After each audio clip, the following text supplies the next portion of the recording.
Chief Emeka Nwosu ka anyị nụrụ na echigo ọzọ bụ echichi mmadụ ga-echi kachasị n'Awka bụ nke a na-eme n'obodo ha bụ Awka.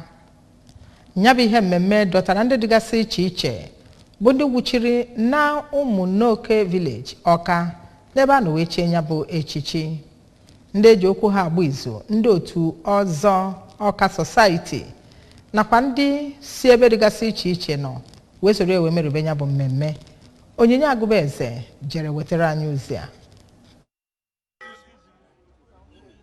Ndị ọzọ bụ ndị a na-elegara anya dịka ndị nwere ezigbo omume, eziokwu na akparamagwa. Ndị ọzọ Awka chiri ya bụ onye na-eme mmemme echichi dịka awasịrị ọjị. Ha kpere ya ekpere wee kwuo na ichi ya ọzọ bụ nnekwu nsọpụrụ ka a na-ewetara ya, bụkwa nke a na-atụ anya na ọ ga-eme ya ka ọ lụsie ọlụ ike. Ka ọ gachara afọ 80 na-enweghị onye echiri ọzọ na ya bụ ezinụlọ, ọzọ Nwosu bụ onye a nabatara na ya bụ ọzọ ya na nwunye ya Oriakụ Ebere Nwosu kwuru na ha nwere afọ ojuju, n'ikpeazụ na emechere hụ na echiri ha ọzọ. Nwanne ya bụ Oriakụ Owegbunam ọnwụ dị njọ nakwa enyi ya bụ Maazị Afụnwa Elotanna kenere Chineke maka ya bụ ụbọchị wee dụọ ya ọdụ ka o nwee obi umeala welekwa eziokwu wee na-arụ ọrụ ya niile. Ka a na-agba ya ajụjụ ọnụ, Chief Ajụrụchukwu Nzekwe nakwa Chief Ndubisi Igwebike kwuru na onye ahụ echiri ọzọ bụ ezigbo mmadụ